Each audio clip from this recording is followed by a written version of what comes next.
છો મિત્રો મજામાં? તો હવે નેક્સ્ટ ટોપિક આપેલો છે ચેપ્ટર નંબર 12 ની અંદર ઊર્જા પ્રવાહ. તો તેના વિશે આપણે માહિતી મેળવી લઈએ. તો કે ઊર્જાનો પ્રવાહ કેવી રીતે થાય એની પહેલા આપણે એ સમજવું જરૂરી છે કે ઊર્જા ઉત્પન્ન કેવી રીતે થાય છે.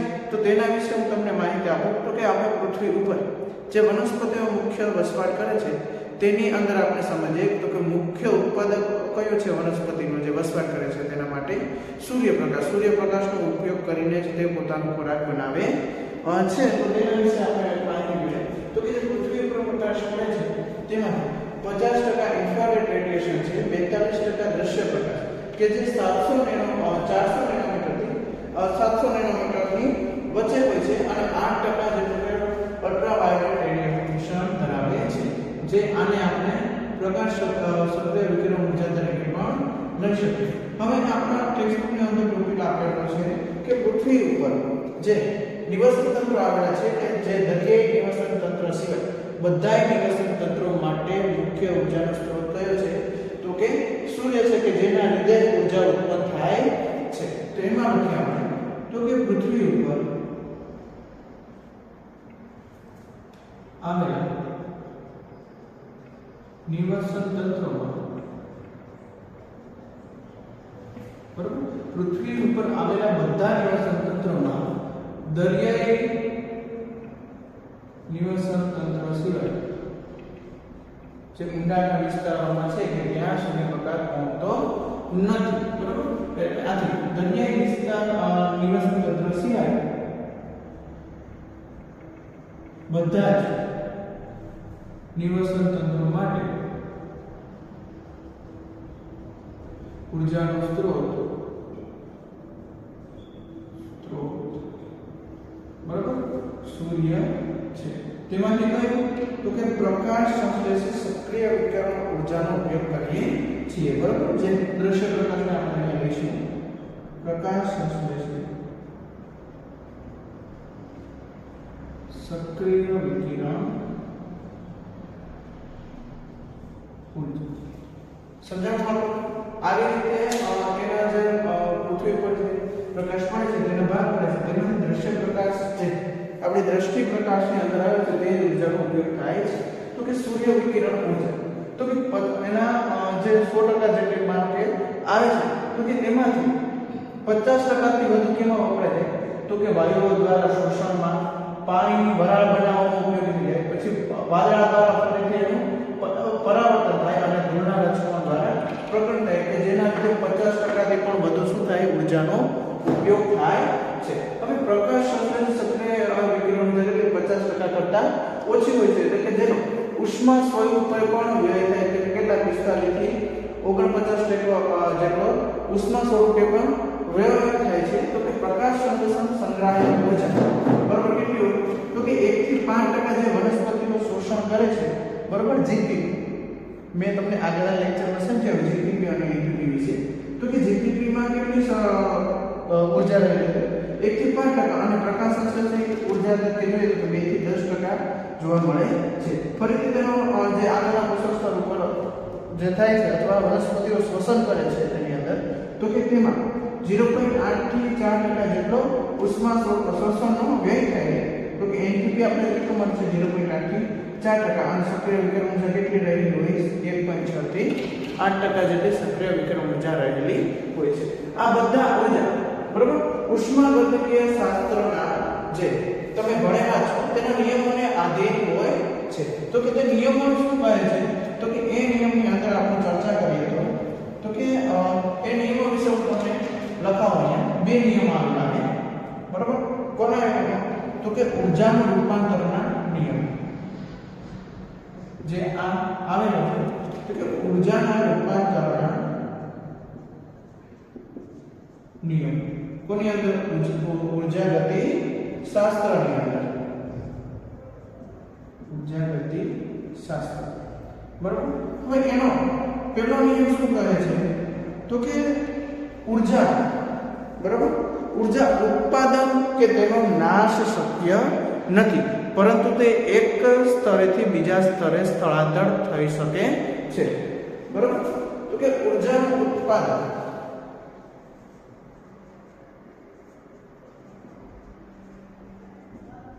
નાશ, બરોબર. ઊર્જાનું ઉત્પાદન કે નાશ શક્ય નથી,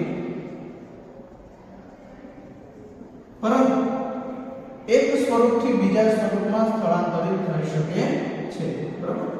એક સ્વરૂપથી આગળ આ સૂત્રની અંદર આપણે આના રિલેટેડ વધારે સમજમાં આવશે. તો કે એક સ્વરૂપથી બીજા સ્વરૂપમાં સ્થળાંતરિત, બરાબર સમજ્યા. તો કે ઊર્જાનું ઉત્પાદન કે નાશ શક્ય નથી, પરંતુ એક સ્વરૂપમાંથી બીજા સ્વરૂપની અંદર શું થાય, સ્થળાંતરિત થાય છે. હવે બીજો નિયમ શું કહે છે, તો કે ઊર્જા રૂપાંતરણ થઈને ઉષ્મા સ્વરૂપે ઊર્જા વ્યય પામે છે. જે ઊર્જાનું રૂપાંતરણ થાય એક સ્તરેથી બીજા સ્તરે, તેમાં શું થાય કે ઊર્જા ઉષ્મા સ્વરૂપે વ્યય પામે છે. તો બીજો નિયમ શું કહે છે, તો કે ઊર્જાના રૂપાંતરણ દરમિયાન જે સ્વરૂપમાં સ્થળાંતરિત થાય તો રૂપાંતરિત થાય, તો કે ઊર્જાના રૂપાંતરણ દરમિયાન ઊર્જા, બરાબર, ઉષ્મા સ્વરૂપે શું થાય, વ્યય પામે છે. સમજ્યા. તો કે ઊર્જાના રૂપાંતરણ દરમિયાન ઉષ્મા સ્વરૂપે શું થાય, વ્યય પામે છે. સાંદ્ર સ્વરૂપથી અસ્ત વ્યસ્ત સ્વરૂપે જોવા મળે છે. એટલે સાંદ્ર સ્વરૂપમાં એટલે અસ્ત વ્યસ્ત સ્વરૂપમાં જોવા મળે છે. તો કે સાંદ્ર સ્વરૂપે અસ્ત વ્યસ્ત જોવા મળે, બરાબર. કેમ કે રૂપાંતરણ દરમિયાન ઉષ્મા સ્વરૂપે વ્યય પામે છે. હવે મુખ્ય ઉત્પાદકો જોઈએ તો આપણે નિવસન તંત્રની અંદર બે નિવસન તંત્રો આવેલા છે, તેના વિશે આપણે મુખ્ય ઉત્પાદકો અને આગળ કેવી રીતે ઊર્જા પ્રવાહ થાય એના વિશે આપણે માહિતી મેળવી. બે વેબસાઇટમાં રહો છું, જો તમે સ્ટોપ કરી અને લખી શકો છો, બરાબર.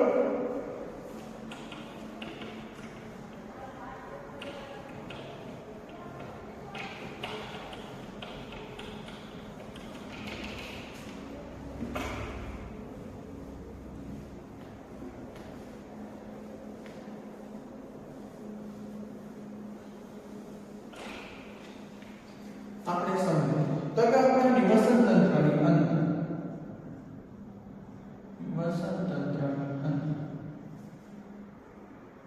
બે નિવસન તંત્ર આવેલા છે, તેમાં ઉત્પાદકો જોઈએ, બરાબર. ઉત્પાદકો કે જે ઉત્પાદન કરે છે, તો કે બે નિવસન તંત્ર આવેલા છે. કયા કયા, તો કે સ્થળજ નિવસન તંત્ર અને જલજ નિવસન તંત્ર. સમજાયું. હવે આપણે મુખ્ય ઉત્પાદકો કયા, તો કે વનસ્પતિઓ શાખીય અને કાષ્ઠીય સ્વરૂપે આવેલી હોય તેવી વનસ્પતિઓ જે શાખા ધરાવે અને કાષ્ઠીય એટલે વિવિધ ભાગોમાં વિભાજિત થાય. તો કે વનસ્પતિ શાખીય અને કાષ્ઠીય કે જે સ્વરૂપે આવેલી હોય છે. તો કે જલજ નિવસન તંત્રની શું કયા ઉત્પાદકો આવેલા, તો કે જલીય વનસ્પતિ પ્લવ કે જે દો અતિ સૂક્ષ્મ આવેલા હોય છે, કે જે આ બંને નિવસન તંત્રોની અંદર મુખ્ય ઉત્પાદકો છે. ટૂંકમાં અહીંયા વનસ્પતિઓ જ સમજો તમે, બરાબર. આની અંદર વનસ્પતિઓ અને આની અંદર જલીય વનસ્પતિ પ્લવકો આવેલા હોય કે જે શું છે, મુખ્ય ઉત્પાદકો છે. હવે નેક્સ્ટ આપણે આપેલું છે તો ઉપભોક્તા. આ બધા વિશે માહિતી મેળવી લઈએ પછી આપણે સમજીએ ઉપભોક્તા, બરાબર. તો કે આની અંદર ઉપભોક્તા કયા આવેલા હોય, તો કે પ્રાણી પ્લવકો, સ્લાઇમ મોડ્સ અને પ્રાણી પ્લવકો. આની વિશે પ્રાણીઓ અને સ્લાઇમ મોડ્સ જેવા શું આવેલા હોય, ઉત્પાદકો ઉપભોક્તા આવેલા હોય કે જે શું કરે, આનું ભક્ષણ કરે છે. નેક્સ્ટ આપણે સમજીએ ઉત્પાદકો આવી ગયા, ઉપભોક્તા આવી ગયા. હવે શું આવી ગયા, આવે છે લાસ્ટ વિઘટક. તો કે વિઘટકોની અંદર આપણે માહિતી મેળવી લીધી. તો કે વિઘટકો કયા કયા હોય, તો કે અળસિયા,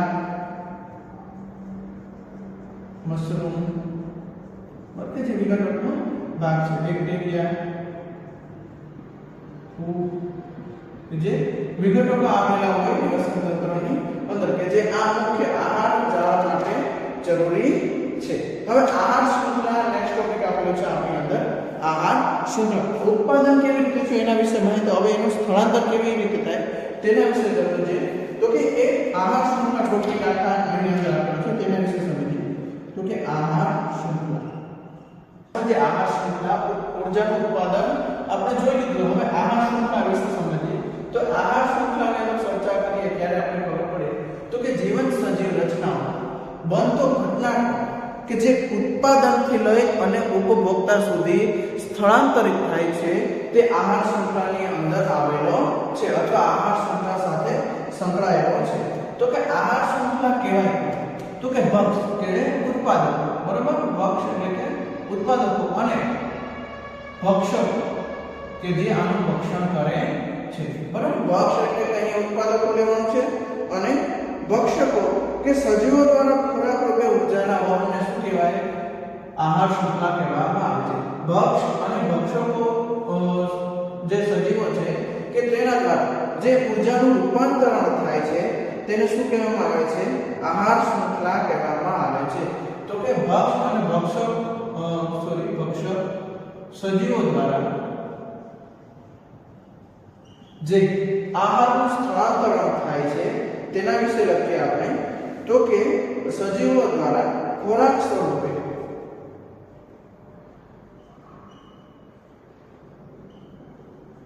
ઉર્જાના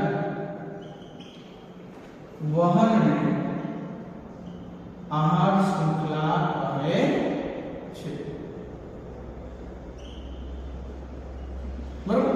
વિવિધ પોષક સ્તરે એક પછી એક જે ઉર્જાનું સ્થળાંતર થાય છે, બરાબર.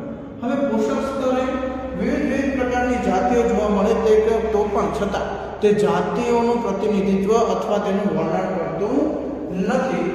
પોષક સ્તર એક ક્રિયાત્મક સ્તર છે, બરાબર, જેની સાથે ઉત્પાદકો, પ્રાથમિક ઉદ્યોગો, દ્વિતીયક અને તૃતીયક જોડાયેલા છે, પણ તે કોઈ જાતિનું શોષણ કરતો નથી, બરાબર. તો કે પોષક સ્તર એ ક્રિયાશીલ સ્તર છે, તે કોઈ જાતિનું સૂચન કરતો નથી, બરાબર. હવે વિવિધ આહાર શૃંખલાઓ આપણે ટેક્સ્ટની અંદર આપેલી છે તો તેના વિશે માહિતી મેળવીએ. ફર્સ્ટ ઓફ ઓલ આપણે જે સ્થળ નિવસન તંત્રની અંદર જોવા મળે ચરીય આહાર શૃંખલા બધા કોને જોવા મળે એના વિશે માહિતી મેળવીએ. તો કે ચરીય આહાર શૃંખલા, તો કે એના નીચેથી લખવું બાળકો જોજો. તો કે પ્રાથમિક ઉત્પાદકો, બરાબર. આપણે પહેલા સમજીએ તો કે પ્રાથમિક ઉત્પાદકો જે મુખ્ય ઉત્પાદન કરે છે ઉર્જાનું તેના વિશે તો પ્રાથમિક ઉત્પાદક. તો કે એમાં કયા આવેલા પ્રાથમિક ઉત્પાદકોની અંદર? તો કે જે પ્રથમ પોષક સ્તર આવેલું હોય છે, બરાબર. કે જે આ પોષક સ્તરોની અંદર શું આવેલું? પ્રથમ પોષક સ્તર કે તેમાં કયા આવેલા ઉત્પાદકો તરીકે કોઈ મુખ્યત્વે વનસ્પતિ સમજ્યા. ચરીય આહાર શૃંખલા વિશે માહિતી મેળવીએ. તો કે એમાં પ્રાથમિક ઉત્પાદકો અને પ્રથમ પોષક સ્તર કે જેમાં મોસ્ટલી શું થાય? વનસ્પતિઓનો સમાવેશ થાય. હવે તેની સાથે કોણ જોડાયેલું તો બાળકો સમજીએ તો કે જે દરિયાઈ નિવસનતંત્ર છે તેની અંદર વનસ્પતિ પ્લવકો,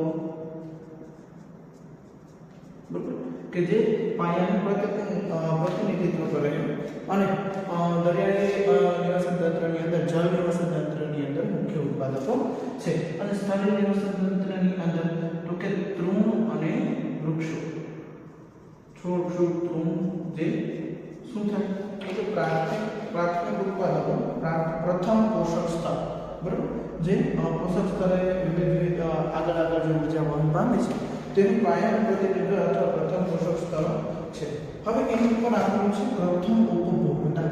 પ્રાથમિક ઉત્પાદકનું જે ભક્ષણ કરે તેને શું કહેવાય? તો કે પ્રથમ ઉપભોક્તા. હવે પ્રથમ સ્તર પછી શું આવે તો કે દ્વિતીય પોષક સ્તર.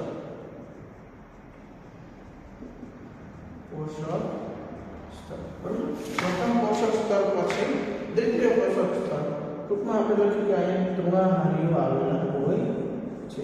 તો કે તૃણાહારીની અંદર કોનો સમાવેશ થાય? તો કે પ્રાણી પ્લવકો કે જે કોની અંદર આવેલા હોય દરિયાઈ નિવસન તંત્રની અંદર કે જે આનું ભક્ષણ કરે છે. સમજાયું? આવી રીતે. તો કે આની અંદર સમજીએ તો કે વનસ્પતિ પ્લવકોનું કોણ ભક્ષણ કરે? તો કે પ્રાણી પ્લવકો.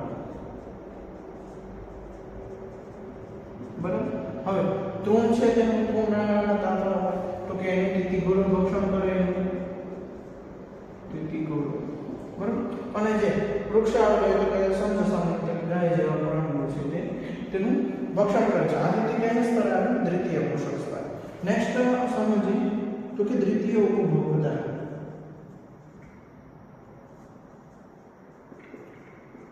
તેની અંદર આપણે સમજીએ દ્વિતીય પોષક સ્તર કોણ આવે? પછી આવશે તૃતીય પોષક સ્તર. તો કે એની અંદર શું આવેલું હોય? તો કે માંસાહારી. માંસાહારની અંદર આપણે સમજીએ તો કે પ્રાણી પ્લવકો અને જે બધા છે તો કે તેનું ભક્ષણ કોણ કરે? તો કે માછલીઓ. તિતિગોળાનું ભક્ષણ કોણ કરે? તો કે શું થાય? પક્ષીઓ જે સ્થળે નિવસન તંત્રની અંદર આવેલા હોય છે તે. બરાબર. સમજાય કે તે તૃતીય પોષક સ્તરે આવેલા હોય અને જે ઉપભોક્તા હોય બરાબર દ્વિતીય ઉપભોક્તા અને પક્ષીઓ તિતિગોળા ગાય જેવાનું શું રીતે વરુ જેવા જે જંગલી પ્રાણીઓ ગાય જેવાનું ભક્ષણ કરે છે. પછી આવી જાય તૃતીય પોષક સ્તરે પોષક સ્તર.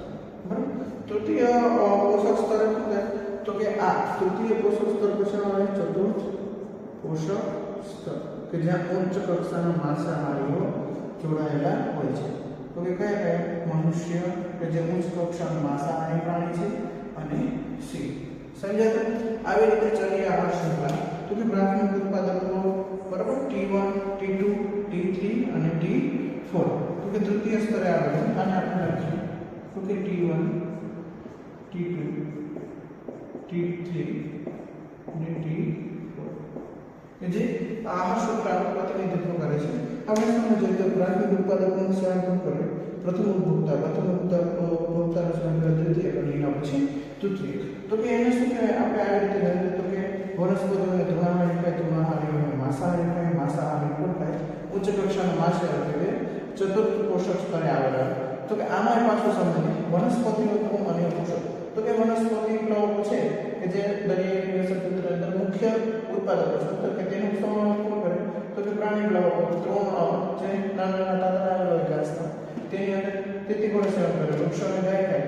હવે જે પ્રાણી પ્લવકો છે તે કોણ? માછલીઓ, તિતિગોળ અને પક્ષીઓ અને ગાયનો. હવે આ બધા જે ઉચ્ચ કક્ષાના જે મનુષ્ય હોય તે માછલીઓ અને પક્ષીઓનું સેવન કરે અને સિંહ જેવા જે જંગલી હિંસક પ્રાણીઓ છે તે વરુ જેવા પ્રાણીઓનું શિક્ષણ કરે છે. હવે આવી જ રીતે આપણે વિવિધ નિવસન તંત્રોની અંદર જોઈએ કે કેવી રીતના આહાર શૃંખલા અથવા પોષક સ્તરનું નિર્માણ થાય છે તે. તો તેના વિશે આપણે માહિતી મેળવીએ.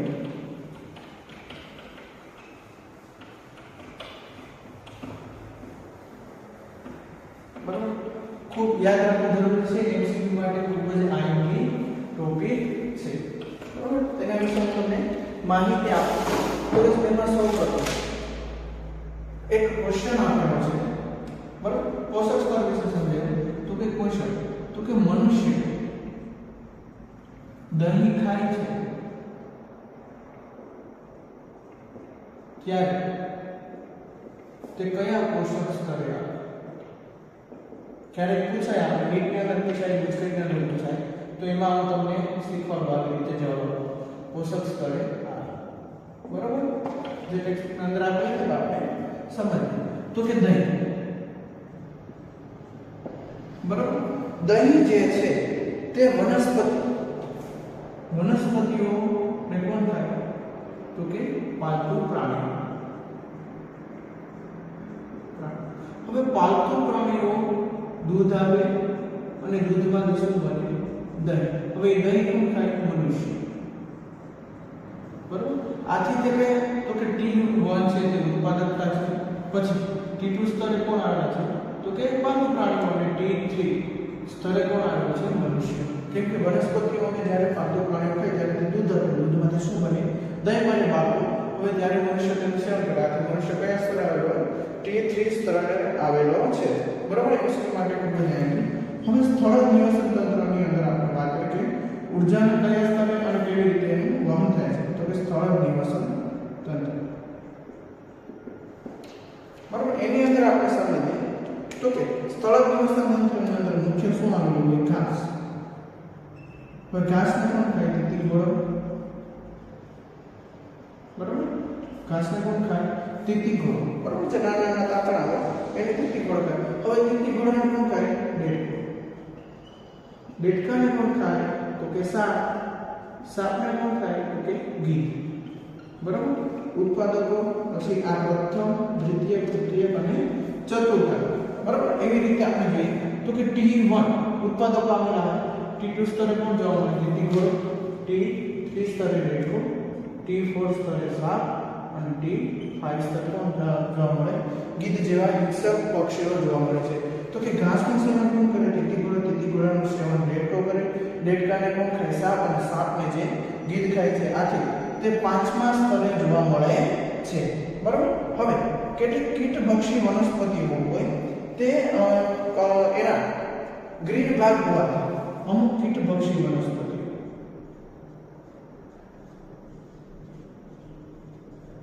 બરાબર કે તેની પાસે શું હોય? ગ્રીન ભાગ હોય ત્યારે તે ઉત્પાદકતા તરીકે કે તેની પાસે ઉત્પાદક હોય. બરાબર? કીટભક્ષી વનસ્પતિ કે તેની પાસે લીલો ભાગ હોય ત્યારે તે ઉત્પાદકો કે પ્રકાશ સંશ્લેષણ ઉત્પાદન કરી અને પોતાનો ખોરાક જાતે બનાવે. અને જ્યારે તે જ આ જે કીટભક્ષી વનસ્પતિઓ તેમાં શું? નાઇટ્રોજનનો અભાવ. બરાબર? હવે નાઇટ્રોજનના અભાવ માટે શું કરે? કીટકોને શું કરે છે? એનું ભક્ષણ કરે છે. ભક્ષણ. આથી તે કયા સ્તરે આવે? T3 સ્તરે આવી જાય છે. તેમ કીટકો શું કરે? પેલા જે વનસ્પતિઓ તેનો ઉપયોગ કરે અને તે જ વનસ્પતિ જ્યારે આની અંદર જાય ત્યારે T3 સ્તરે જોવા મળે છે. આપણે લખ્યું તો કે કીટકો બરાબર વનસ્પતિનો ઉપયોગ કોણ કરે? કીટકોનો ઉપયોગ કરે તો કે કીટભક્ષી વનસ્પતિ. કીટભક્ષી વનસ્પતિ. તો આ T1 કીટકો, T3 અને આ T3 સ્તરે જોવા મળે છે. બરાબર? આવી રીતે આપણે જોવા મળે છે. હવે આપણે ચકલીની વાત કરીએ. બરાબર? તો કે ચકલી એક સ્તર કરતા બે સ્તરમાં જોવા મળે છે.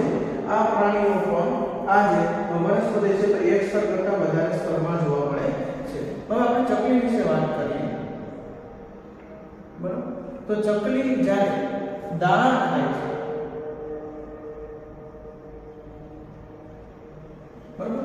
વનસ્પતિઓની ઉત્પન્ન થયેલી જે ઉર્જા છે તે દાણા સ્વરૂપે હોય. આપણે એ રીતના તમને સમજાવો તો કે દાણા ખાય છે ત્યારે કયા સ્તરે હોય?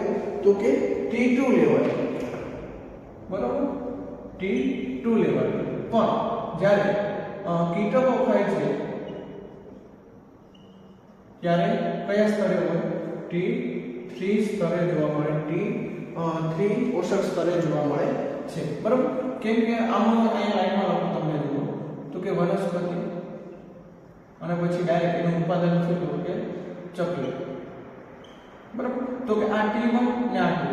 પરંતુ જ્યારે કીટકો ખાય છે ત્યારે તો કે વનસ્પતિ એનું સેવન કોણ કરે? કીટકો. અને પછી શું જોવા મળે? તો કે ચકલી. તો ત્યારે ચકલી ક્યાં? ત્રીજા પોષક સ્તરે જોવા મળે છે.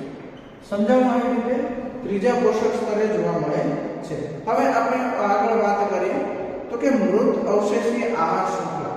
એની પહેલા આપણે જોઈએ જલદ આહાર શૃંખલાની અંદર. જલદ આહાર શૃંખલા. બરાબર? ખૂબ જ મોસ્ટ સારી રીતે સમજાવેલું છે મેં તમને. અને લાઈનમાં સમજાવવું છે એટલે કરીને જે તમારે MCQ પૂછાય તેની અંદર વાંધો આવે નહીં. તો કે જલદ આહાર શૃંખલાની અંદર જે દરિયાઈ નિવસન તંત્ર તો કે એના મુખ્ય વનસ્પતિ પ્લવકો. બરાબર? વનસ્પતિ પ્લવકોનું સેવન કરે તો કે પ્રાણી પ્લવકો. પ્રાણી કવકનું સેવન કોણ કરે તો કે માછલીઓ અને એનાથી જે મોટી માછલીઓ છે તે તેનું સેવન કરે છે. હવે આમાં આપણે સ્તર આપીએ તો કે આ T1 સ્તરે, આ T2 સ્તરે, આ T3 સ્તરે અને આ T4 સ્તરે જોવા મળે છે. બરાબર, સમજાવવું બરાબર આવી રીતે. હવે નેક્સ્ટ આપણે જોઈએ કે મૃત અવશેષીય આહાર શૃંખલા. બરાબર, એમાં અનુગમન કરવાનું કે મૃત અવશેષીય આહાર શૃંખલા. તો કે આમાં હું તમને સમજાવું કે કયા સ્તરે કયો સજીવ આવેલો હોય છે. બરાબર, તો કે મૃત અવશેષીય ઘટક, જે મૃત અવશેષીય આહાર શૃંખલા છે તેમાં મૃત અવશેષીય ઘટક. બરાબર, કેમ કે શું આવેલું છે મૃત આહાર શૃંખલા છે, આથી તેમાં શું જોવા મળે મૃત અવશેષીય ઘટક. હવે એને કોણ ખાય? અળસિયા. અળસિયાને કોણ ખાય? પક્ષી. પક્ષીને કોણ ખાય? તો કે બાજ જેવા જે મોટા પક્ષીઓ છે નાના પક્ષીઓનો શિકાર કરે છે. આથી મૃત અવશેષીય T1 સ્તરે, અળસિયા T2 સ્તરે, પક્ષી T3 સ્તરે અને બાજ T4 સ્તરે જોવા મળે છે. બરાબર, બરાબર બાળકો, અહીંયા સુધી સમજાવું. આવી રીતે સ્થળોત્તર નિવસન તંત્રની અંદર જે 3 સ્તરે અલગ અલગ કીટકો એક કરતા વધારે પાયાનું પ્રતિનિધિત્વ કરે છે. જ્યારે જળ આહાર શૃંખલા અને અવશેષીય આહાર શૃંખલા એના વિશે મેં તમને અત્યારે ડિટેલમાં સમજાવેલું છે. જો તમારે લખવું હોય તો તમે લખી શકો. હવે આગળ હું તમને સમજાવું. આગળ ડેટા આપેલો છે એ પ્રમાણે. બરાબર, થોડુંક જ જોવું છે.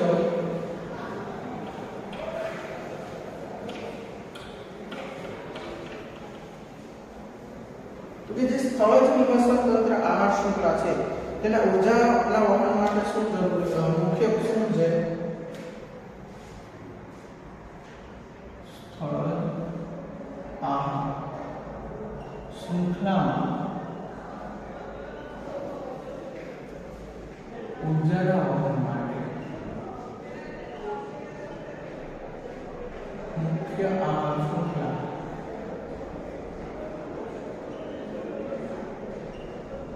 બરાબર.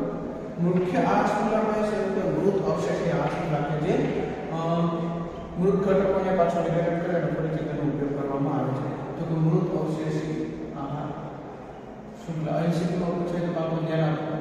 બરાબર, હવે જલજ નિવસન તંત્રની અંદર માત્ર ખાલી આહાર શૃંખલા તમને જોવા મળે છે. બરાબર, પણ જે સ્થળજ નિવસન તંત્ર છે તેની અંદર મૃત અવશેષી આહાર શૃંખલા મુખ્ય ભાગ ભજવે છે.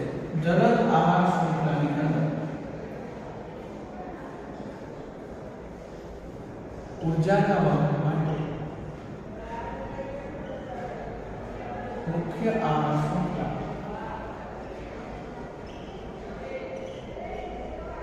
તો કે આહાર શૃંખલા છે તે મુખ્ય છે. બરાબર, લાઈનમાં છે તેમાં જોવા મળે. પણ જ્યારે સ્થળ નિવસન તંત્ર તેમાં મૃત અવશેષીય ઘટકોનો ઉપયોગ થઈ અને આહાર શૃંખલામાં જોડવામાં આવે છે. બરાબર, આથી તે મુખ્ય છે. બરાબર, બાકી તો જે મૃત અવશેષીય ઘટકો છે તેનો વનસ્પતિનો પોષક તત્વ તરીકે ઉપયોગ કરે છે. આથી તે શું છે? મુખ્ય આહાર શૃંખલા છે. નેક્સ્ટ આપણે સમજીએ તો કે વૈજ્ઞાનિક હતા એ, બરાબર, કે તેણે શું કહ્યું? જે એક લાઈન આવી છે બાળકો, એના વિશે સમજાવો. તો કે આહાર અહીં આહાર શૃંખલા સજીવોની આંતરક્રિયાઓને લીધે આહાર જાળ બનાવે છે. આ બધી આહાર શૃંખલાઓ ભેગી થઈને શું બનાવે છે? આહાર જાળ બનાવે છે, એકબીજા સાથે આંતરક્રિયાઓ કરે છે. તો કે અહીં આહાર શૃંખલાઓ બરાબર એકબીજા સાથે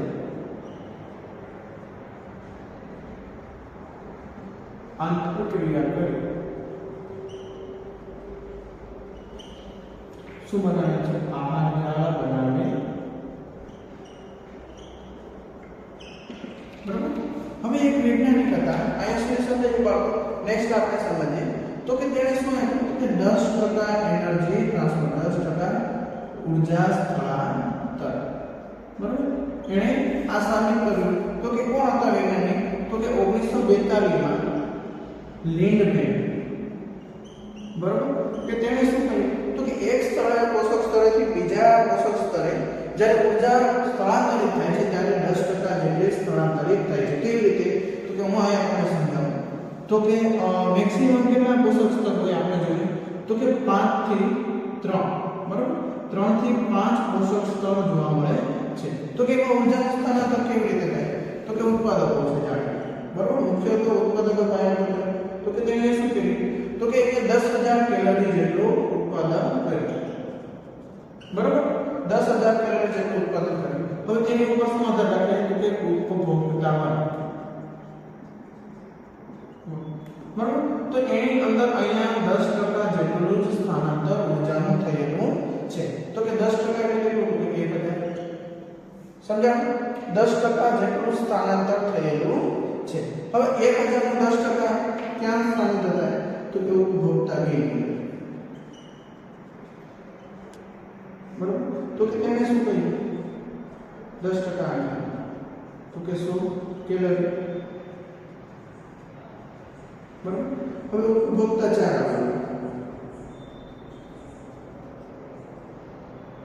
જે ત્રીજું આવેલું છે તો કે તેની અંદર પાછું શું થાય 10% સ્થાનાંતર થાય તો કે કેટલા 10 કેલરી જોવા મળે છે બરાબર હવે તેણે શું કર્યું તો કે જે આની અંદર 90% જે ઊર્જા વ્યય થાય છે તે ક્યાં વ્યય થાય બરાબર ઊર્જા વ્યય થાય છે તો કે શેમાં વ્યય થાય તો કે વિભિન્ન પોષક સ્તરે જે સજીવો આવેલા છે તો કે તેના શ્વસનમાં ઉષ્મા વ્યય થાય છે તો કે પછી શું તાપમાન જાળવવા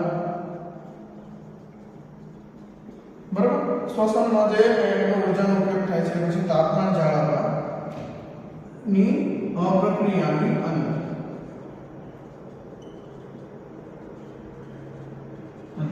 બરાબર સમજાયું તો કે 10% ઊર્જા સ્થળાંતરનો નિયમ છે કે આપણે હતો પહેલી મને 1942 ની અંદર આ સાથે આ ટોપિક થાય છે પૂરો નેક્સ્ટ ટોપિક આપણો છે પરિસ્થિતિકીય પિરામિડ બરાબર બાળકો અહીંયા સુધી બધું કવર